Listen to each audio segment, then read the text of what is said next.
સનાતન સત્ય સંપૂર્ણ સમજાઈ ગયું નથી ત્યાં સુધી રિસીવ કરવાના દરવાજા બંધ ના કરે એનું નામ ઓપન માઇન્ડ. દુનિયાનું કોઈ પણ સાયન્ટિસ્ટ ભલે નોબેલ પ્રાઇઝ વિજેતા હોય એ કોઈ દિવસ પોતાનું માઇન્ડ ક્લોઝ ના કરે. એને ખબર છે કે whatever I have a knowledge, experience, vision, still it is not ultimate. કોઈ પણ સાયન્ટિસ્ટ એવું બોલે કે અલ્ટિમેટ છે એવું બોલે જ નહીં. બોલે ભલે એને 10 નોબેલ પ્રાઇઝ મળતા હોય ના બોલે. ના આપણી પાસે કશું ના તો કેવું બધું જાણું છું બોલતા નથી. હવે કે જાણવાની જરૂર નથી.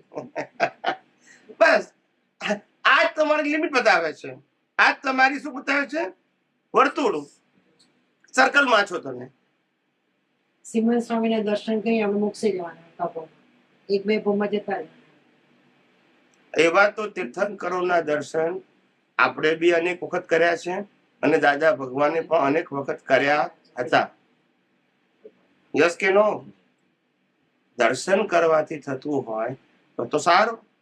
તો મહાવીરની વાઈફનો મોક્ષ થઈ જવો જોઈએ અને રામની વાઈફનો મોક્ષ થઈ જવો જોઈએ. કારણ કે બંનેને કેવળ જ્ઞાન થયું હતું. મહાવીરને રામને બે ને એવું જો થતું હોત તો કોઈ ના જાય. સમર્થ પુરુષ દ્રષ્ટિ આપી શકે. પુરુષાર્થ તો ઇન્ડિવિડ્યુઅલ છે. શું કીધું? પુરુષાર્થ સામૂહિક નથી. પુરુષાર્થ કેવો દરેકનો?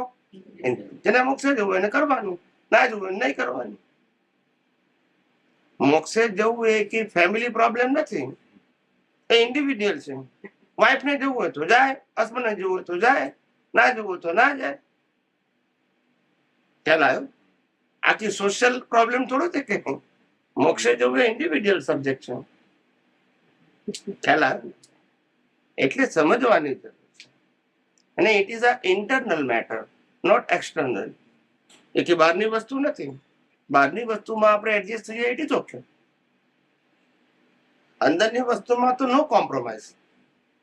આપણને જે રાઈટ ટ્રેક મળે આગળ વધ્યા જ કરવાનું. અને જ્યાં ખૂટતી કડી હોય પાછી મેળવાનું, પાછું આગળ વધવાનું, પાછી ખૂટતી કડી મેળવી લેવાનું, પાછું આગળ વધવાનું. બસ પુરુષાર્થ તો ઇન્ડિવિડ્યુઅલ જ હોય. કેવો હોય? ઇન્ડિવિડ્યુઅલ. અને પોતે સમજી શકે તે ભાષામાં હોવો જોઈએ. કેવો હોવો જોઈએ?